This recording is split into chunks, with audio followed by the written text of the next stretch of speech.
Hi, this is Laura Holyoke, and I have Political Lens Part 2 that I would like to share with you.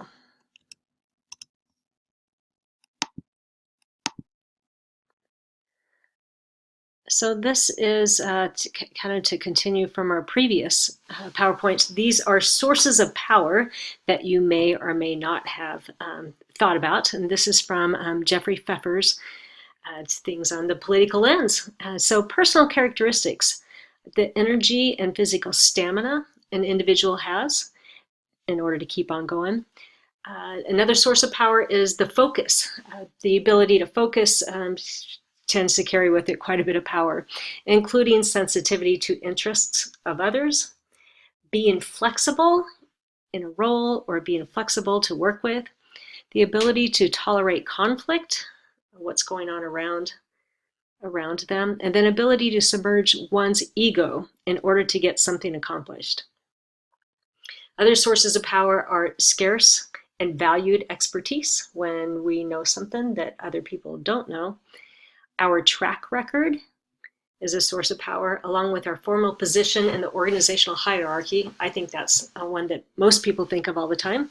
And then our informal network position, knowing people who are in high places. So I'm going to go through a list of Morgan's list of most important sources of power, and this is Gareth Morgan, and he covers these in his book, Images of Organizations. So first of all, formal authority, again, what we think about, the power associated with the position that one holds. I'm skipping to number 3 and I'm coming back to number 2 in the next slide, but the use of organizational structure, rules, and regulations. In other words, these are the people in the organization that know the ins and outs of every rule, every policy, and sometimes they can work these to help you, and sometimes these individuals hypothetically can use these against you. Control of scarce resources. We talked about this during our last PowerPoint, but scarcity and dependence are the keys to resource power. That is when we have control of slack resources. And then something that often happens in and around our organizations is the minimum of what we can live on is what we're usually making. And it's a lot easier to adjust upward as we tend to make more money, and that can potentially reduce conflict. However, when those incremental resources go away, that slack becomes necessary, it feels like, once it's been allocated. So when we're given extra money and then that's taken away, that extra money usually comes from slack resources, and we start to depend on it, and then it's needed. So easier to adjust up than it is to adjust down. Controlled decision processes. That is the ability to influence the outcomes by using one or all 3 of these. One is the decision premises, that is, under what conditions is a decision made, to frame it or to define the constraints. The decision processes, so how and by who decides what we're going to decide on, the alternatives. And then the decision issues and objectives, so the evaluative criteria that's going to be employed. That is, I often think of this one as equivalent to what happens in a court system and a jury, that the judge tells you what you are able to consider and not consider in making a decision. Control of knowledge and information. I think this is a pretty easy one to understand. And then number 6 is control of boundaries. And we don't often think about this as having power in organizations, but if you think about the roles that some people hold, maybe a special assistant, an admin assistant, a project coordinator, that these individuals usually have power well beyond their formal status. They oftentimes have direct links to their supervisors, and hypothetically their supervisors might come back and say, wow, what do you think about this idea? So they can control those boundaries and give them lots of power. The ability to cope with uncertainty. This is the idea that many of us have to know what's going to happen. we expect A or B or C to happen, and living with ambiguity or uncertainty sometimes causes too much anxiety in individuals, and so we opt to take less risk than work with the uncertainty that something may give us. But to live with uncertainty tends to give individuals more power. Control of technology. Have you ever had your computer break down? But not funny when it does, or when something happens to your information.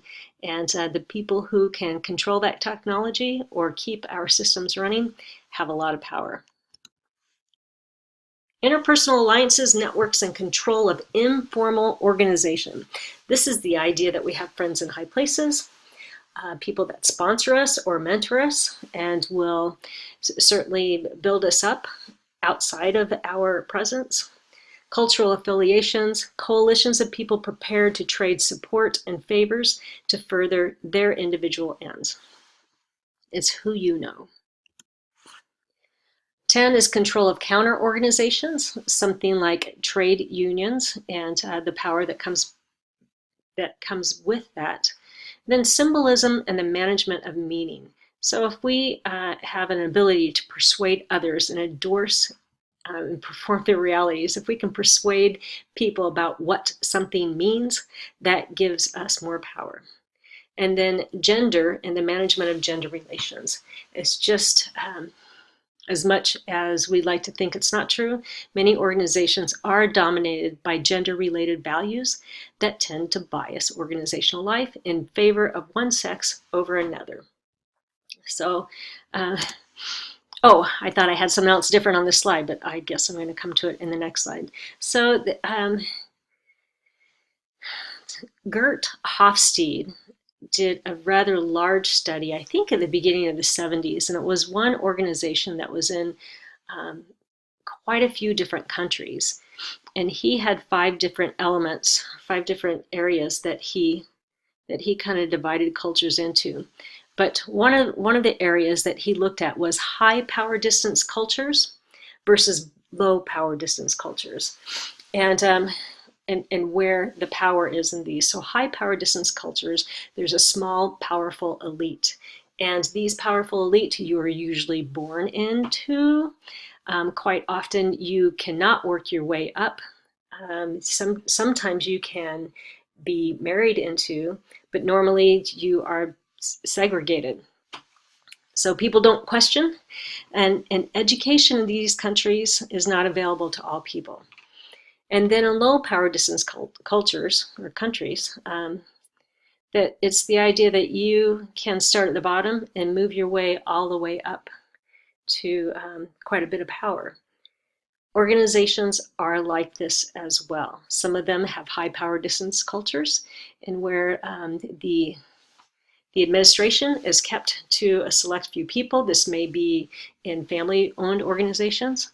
And then low power distance cultures tend to be organizations that, like Les Schwab, that everybody who ever becomes a manager at Les Schwab has to start out with the same job, an entry-level job. If you want to look at politics in a different label and the political labels that we give, you can also transcribe these into an effective management label, if you will. So I think some of these are mostly for entertainment, but just different ways to think about how we label people. So the power of a boss is asymmetrical. It is easier to use authority to tighten up, shrink, and make an organization more cautious than it is to use power to open up, expand, and make an organization more courageous. There is a readiness of people in low power positions to believe the worst. If it is fear we want to instill in our subordinates, they are quite ready to respond. If, on the other hand, we want them to take more responsibility and to be political in a positive way, that is so difficult it is worth writing a book about. So this is Peter Block, and the Empowered Manager is the idea that giving power back to the people It makes more people more powerful, and it's usually looked at as quite a positive in organizations. And that's all I have. I think I deleted a slide or two, but that's all right. I'll try and include them on the PDF. Thanks for being here today. Yeah.